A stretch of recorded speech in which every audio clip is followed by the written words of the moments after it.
So guys, this is my review of episode 3 of Spirit Chronicles. And as always, I'm doing review videos for anime that I'm not reacting to on the channel. So if you're here for these videos, definitely stick around.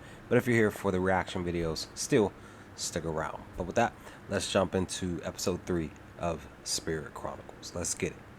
Now, before I move forward, I definitely want to apologize because in my review of episode 2, from yesterday, I had mentioned Flora being this character here, and this character is Princess Christina, and that's not the case at all. Because it's the only reason why I'm only saying is because Princess Christina and Flora basically have the same color hair. They almost look alike too. So I literally was thinking that when they were, when Princess Christina was giving mean mugging looks to Rio, that I basically forgot who was who.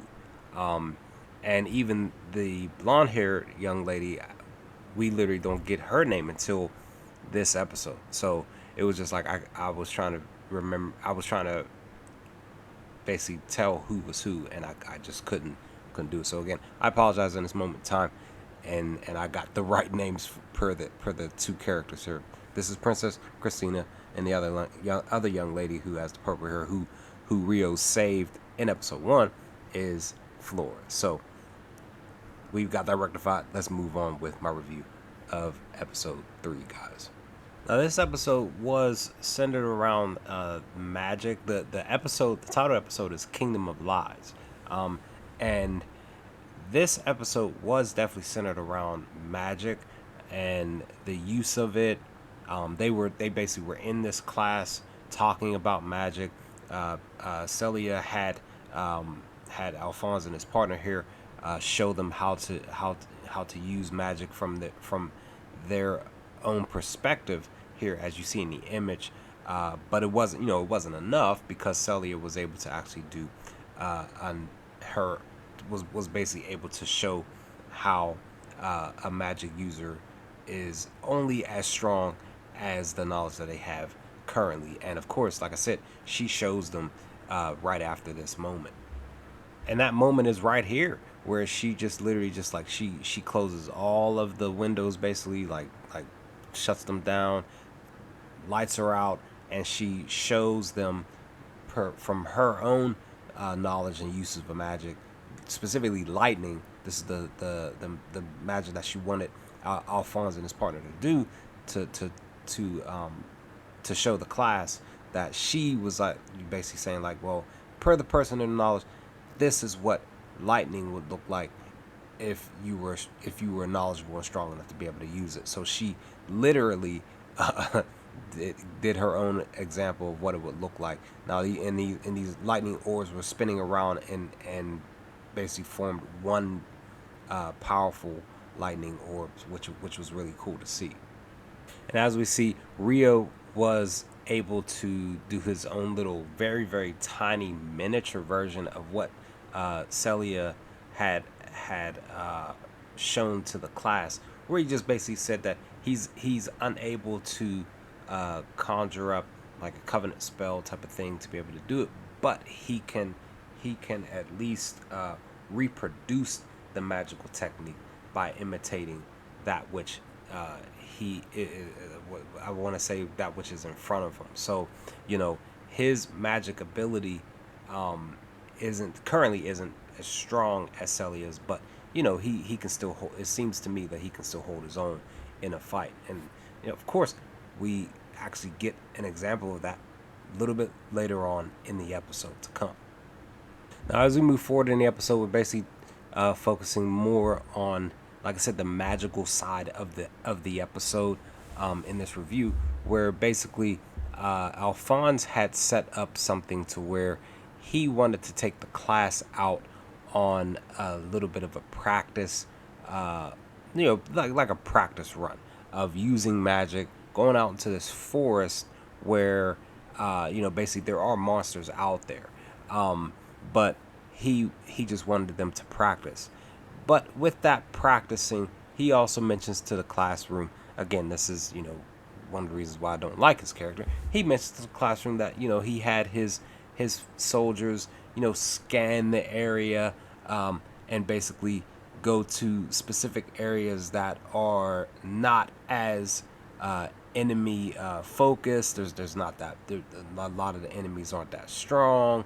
They're easy to defeat. And even the young lady here, the blonde, who we find out her name is Rona. Again, this is the first time we get a name from her in this anime. Because again, I'm like I brought up in my review of episode 2, I haven't read the light novel of this anime, so I didn't know her name up until this point. So we literally just get her name here in episode 2. So Rona basically was just saying like, that sounds like it's kind of cheating to actually know where to go and where not to go, basically. So it was just one of those things. But again, Alphonse, was just saying like, we're going to go out here, we're going to do this, we're going to practice, but we're going to make it easy.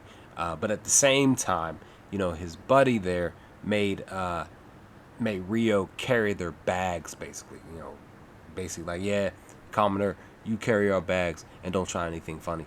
Just continue to make me hate a lot of these characters who look down on the homie Rio for no reason, of course. But again, this is moving forward with what is pertaining to the magical side and use of the episode. Now, interesting enough, and I want to say what are the odds, but the ambassador from the end of episode 2, in his conversation with the former captain who had his tournament battle and lost, and they were having that drink, he was following them. What are the odds that he's following them? But there's a reason for it. So he's following them, tailing them, and he basically mentions like he's basically stalking Rio. He's Rio's his intended target. So he basically says like, basically saying like the commoner kid, he's out here. Maybe we can maybe we could test out his magical abilities, which then revolves around what's to come next. And so it would seem that during this portion of the episode that it seems like the ambassador was able to conjure up some monsters. There were some goblins prior to this scene here with these orcs that popped up, but these goblins showed up. The kids used some techniques, some magical techniques to strengthen themselves and raise their defenses as well. But they were able to defeat the goblins fairly easy. But once the orcs showed up, it just got really, really real during the moments that these kids had to start really fighting and really doing their thing. And during the whole commotion of them fighting the monsters, the girls they started using, some of the girls started using, like Princess Christina started using magic attacks like lightning and ice and stuff like that to fend off the fiends and stuff. But during all of that, Alphonse's one buddy, he got knocked into Flora. She ended up falling off the cliff because there was a cliff that they ran into, and this is where the orcs came into play and started to really test their skill set. But Flora gets knocked down, and then that's basically when Rio steps in to save her, and he literally basically would have been a sacrificial lamb, basically, sacrificing himself, where he caught her, shrouding her in this magic here that you see in the image, and he literally shoves her back towards the top of the cliff, and he falls basically towards the bottom where trees and stuff are. So he does this, and nobody saw anything that occurred, so only Flora knows the truth behind what occurs in this moment. So after all of the commotion had occurred, what ended up happening is that Alphonse and crew they were trying to get their story straight. They were trying to understand all the information of what happened with Flora. The guy who bumped into her, he goes into this whole nonsense of, I I didn't purposely bump into her. It was an accident. You know, this, that, and the third. And then he eventually blames it on Rio to say that it was Rio's fault that he bumped into Flora, and which knocked her over. But they were trying to figure out how Flora got back up after being up there after being knocked down into the cliff. In which what ended up happening moments later, this creature, this like matador creature, shows up. Really strong creature, and basically Rio was off to the side, and he comes in to save Flora again for like the third time now. So, and he's fighting this creature here. He ends up chopping off a part of its arm, as you see there. His left arm is missing. So it's a really tough battle, but Rio is literally handling his business during this fight. And as you see here, Rio had activated his magical aura, which heightened his skills. He was, like I said, he was able to really just hold his own against the Matador to the point he was able to actually cut his head off. Now, the thing I definitely forgot to mention though is that each of the monsters that got defeated though, each of them, once they got defeated, these crystals just like popped up out of nowhere. So it was like their essence were in these crystals. And again, that's why I was saying, like, it seemed like the ambassador was the one to create these monsters, and of course that seems to be the case, because once Rio defeats once Rio defeats that powerful monster, and he's able to save Flora, he's able to save the day, he runs off. Flora still, is like in shock. She's in awe. She saw the whole thing. You know, her the rest of their classmates didn't see any of this go down for what happened, so what occurred. So again, Rio just runs off, and it's just like it's crazy. So, but again, the ambassador shows up because he was floating in the air. He shows up and he says, this kid definitely has intrigued me. He's caught my attention. He must be from, and he says it, he must be from the Yagumo region, and that must be the reason why he's able to do what he does. And once he said that, I'm like, so that must mean that the people of that region have magical abilities, just not per these noblemen, students, and where they're designated at right here in this moment in time. There's two different sides of magic being used from two separate regions. So it's just one of those things that was very, very interesting that I noticed when it's pertaining to the ambassador, when he mentions that a little bit later after Rio defeats that monster. So what ends up happening just a little bit later, that basically word starts getting around about what occurred, what happened during this little excursion that the students decided to go on, and eventually it gets up to the, like, I want to say top of the food, top of the ranks. So Lord Garcia is, I guess he's the head of something, is being approached by the Duke Huguenot. And Huguenot basically saying, like, because of the situation, because of what transpired, because of Rio and all of this stuff, this doesn't look good for for your house, and it definitely doesn't look good for my house and stuff like that. So Lord Garcia basically says, Duke, you handle it. And of course he smiles evilly. So and that's the thing, Celia was on her way to the Lord's office, and she was standing right outside the room, and she heard that conversation. And so she, of course, was still worrying about Rio and him being missing. But then she hears about this conversation, and of course she's worried about that situation too. But now we get to the scene where Rio finally shows up hours later, but he has to change the clothes. So this lets you know that Rio is basically what ends up happening. Rio is basically leaving the academy. He's basically heading out because he doesn't want to be a nuisance anymore. And this is what's basically he's talking to and telling Celia, that he doesn't want to be a nuisance anymore. Doesn't want to be a troublesome for the academy, for the school, for herself, for anybody else. It's just time for me to leave. And they had like such a somber and just a really sad goodbye. But Rio basically was telling her like, I'm leaving. I'm actually gonna head home to the Yugamo, back to my region, and I will be sure to write you.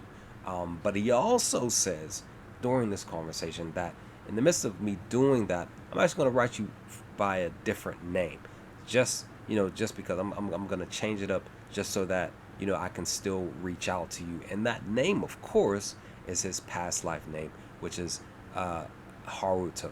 And she actually liked the name. She smiled. But again, during this scene, they're having a very sad goodbye, and it just sucks, right? But at the same time, it makes me wonder what's going to happen moving forward.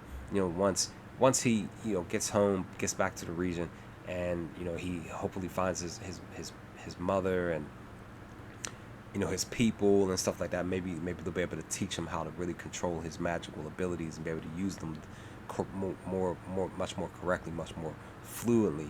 But at the same time, in this scene, once Celia gets her final goodbye, she's just in all tears, all just broken and heartbroken at the fact that he has to leave. They even replayed some of their first meeting each other, and how past conversations over the past 5 years. It was just man, it was just wow, just a sad scene, guys. Just a really sad goodbye scene for real. And then that's when we get to ending credit scene here between the Duke and this young lady here, who's in a cage, by the way. Just want to point that out. Rude, wrong, very wrong. He tosses this jacket in front of her, and he basically tells her, the Duke basically tells her, this is the jacket of the assassin. That's what he tells her. It's the jacket of the assassin.